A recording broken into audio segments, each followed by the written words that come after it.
Good evening everyone. तो I am Arya Sharma और आज मेरे को अपने दादाजी का इंटरव्यू लेना है। मैं एक छोटा सा इंटरव्यू लूँगी उनका, जिसके बारे में मैं उनसे उनकी लाइफ के बारे में, उनकी जर्नी के बारे में, कैसे वो फौज में भर्ती हुए, जैसी भी उनकी लाइफ रही उसके बारे में जानेंगे। तो अभी जानते हैं और इंटरव्यू लेते हैं। दादाजी मेरे पास कुछ सवाल है। पहला सवाल है मेरा, क्या आपने बचपन से ही सोचा होता कि आपको फौजी बनना है या बाद में आपको कहीं से ख्याल आया था? बचपन से तो नहीं, पहले तो स्कूल जाते थे, पढ़ाई की, उसके बाद दोस्तों में बैठते थे तो सब में अपनी इच्छा जगी कि हम भी अपने देश की सेवा करने के लिए फौज में भर्ती हों।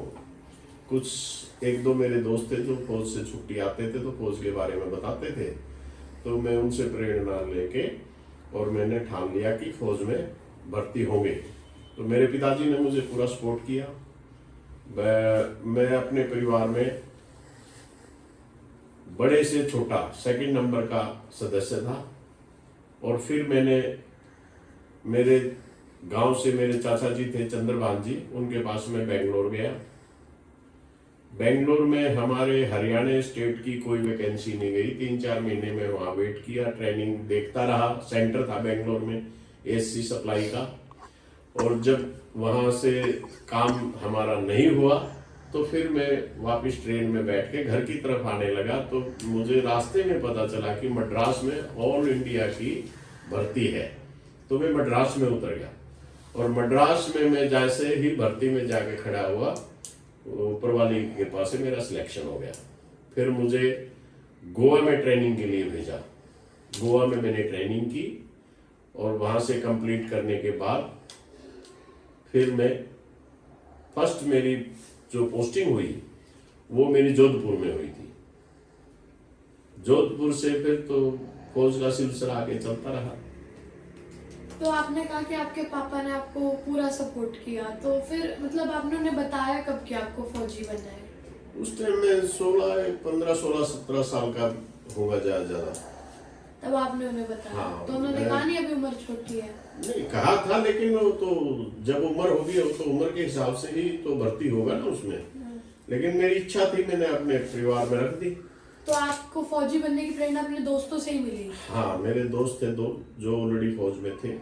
एक का नाम बलवंत सिंह था, एक का नाम राजकुमार शर्मा था, जो दोनों एएससी से थे।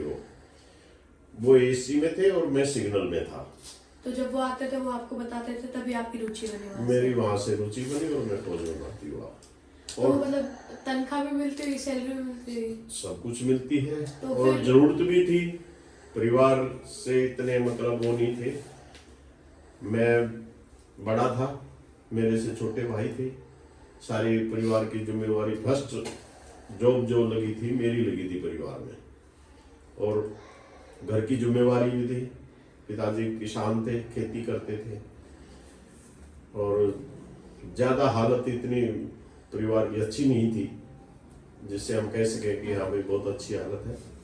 तो मेरी जिम्मेवारियां थी। मैंने अपने 2 भाइयों को डॉक्टर के योग्य बनाया, उनको मेडिकल लाइन की तरफ वो किया। फिर अपने भाइयों का जैसे मेरे से उसके मैंने अपने घर का पूरा सिस्टम का पूरा योगदान दिया मैंने। तो आपके दोनों भाई डॉक्टर हैं? हाँ, 2 भाई मेरे डॉक्टर हैं। तो फिर आपको अपने फैमिली की, मतलब जैसे पापा मम्मी, फिर दोनों छोटे भाई, उसके बाद आपकी पत्नी, फिर आपके बेटे, उनकी चिंता होती होगी जब आप बॉर्डर पे हो गए? हाँ, शादी तो मेरी भर्ती होने से कुछ टाइम पहले ही हो चुकी थी। उसके फिर 5 साल के बाद मेरा फर्स्ट बेटा हुआ जिसका नाम अनिल शर्मा। फिर उसके 2 साल बाद राजकुमार शर्मा, फिर मेरे बेटे अशोक शर्मा। तीनों ही बेटे बहुत ही अच्छे, बहुत ही लायक और बहुत ही मतलब आज्ञाकारी। तो आपके तीनों बेटे वो किस लाइन में हैं? मतलब वो मेरे बेटे, एक ने तो दुकान की थी, एक इसमें अपने प्राइवेट फर्म में पहले इसका अकाउंट्स का काम करते थे। एक मेरा बेटा टीचर था, इंग्लिश का लेक्चरर। बहुत ही इंटेलिजेंट, स्कूल में अच्छा नाम कमाया बच्चे ने। उसके बाद फिर उन्होंने टीचिंग की जॉब छोड़ के और नियोन में तीनों भाइयों को अच्छा मतलब उसने कामयाब किया और अच्छे पैसे कमाए। टीचिंग से 3 गुना ज़्यादा सैलरी से, मतलब उनकी सैलरी करीब 60,000 रुपये थी और अभी इससे 3 गुना ज़्यादा तो वो एक हफ्ते में ले लेता है। बिजनेस से अच्छा, मतलब भगवान की भी कृपा रही, हमारी भी सपोर्ट थी और बच्चों की मेहनत थी। अच्छा। तो आप फिर इतने स्ट्रगल के बाद मतलब आप रिटायर कब हुए फिर? रिटायर में हुआ 2004 में, अप्रैल 2004।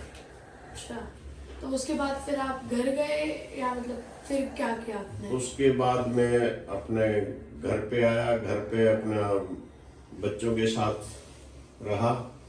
फिर मैंने कुछ दिन बैंक में जॉब की, पंजाब नेशनल बैंक में।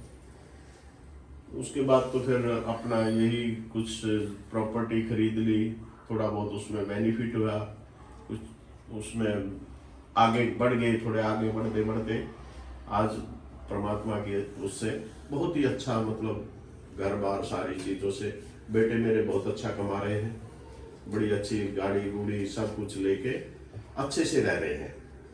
अब वेल सेटल है सब, बहुत बढ़िया। थैंक यू थैंक यू बेटा।